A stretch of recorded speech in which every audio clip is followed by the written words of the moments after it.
ఈరోజు సరదాగా ఒక కథ చెప్పనా? ఈ కథ పేరు అమ్మో పులి నాన్నో పులి. అయితే మునిపల్ల అనే ఒక చిన్న గ్రామం ఉండేది. అందులో రామయ్య అనే ఒక రైతున్నాడు. అతనికి పొలం ఉంది, గొర్రెల మంద కూడా ఉంది. అతనికి బోల్లెడన్ని కూలీలు కూడా ఉన్నారు. ఒకరోజు రామయ్య వారి కొడుకు రంగడిని వారి మేకలని కొండ మీదకి తీసుకెళ్ళమని చెప్తాడు. అయితే అప్పుడు రంగడు సరే అంటాడు. అంతేకాకుండా రామయ్య అక్కడ ఒక పెద్ద పులి అప్పుడప్పుడు వస్తూ ఉంటుంది, ఒకవేళ నీకు గాని ఆ పులి కనిపిస్తే పెద్ద కేక వేయమని చెప్తాడు. అది విన్న రంగడు నవ్వుకుంటాడు. వాళ్ళ నాన్న మాటని వినకూడదని అనుకుంటాడు. ఆట పట్టిద్దామని కూడా అనుకుంటాడు.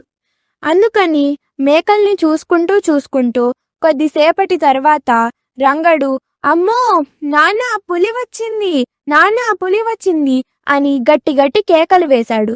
అది చూసి రామయ్య అతని కూలీలను పట్టుకొని పరిగెత్తుకుంటూ వచ్చాడు. అప్పుడు రామయ్య ఎంత వెతికినా అక్కడ పులి కనపడదు.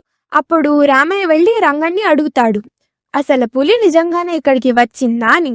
రంగడంటాడు, మీ అందరికీ ఆట పట్టించడానికి నేను హాస్యపు కేక వేశాను అని అంటాడు. అది చూసిన రంగయ్యకి కోపం వచ్చి వెళ్ళిపోతాడు. మళ్ళీ కొద్దిసేపటి తర్వాత రామయ్య పనిలో ఉండగా రంగడు గట్టి కేకలు వేస్తాడు. మళ్ళీ పులి వచ్చింది అని చెప్పి రామయ్య అతని కూలీలతో ఈసారి మళ్ళీ కర్రలు పట్టుకొని పరిగెట్టుకుంటూ వస్తాడు. అప్పుడు రామయ్య చూడగా అసలు పులి ఉండదు, కిలి కూడా ఉండదు.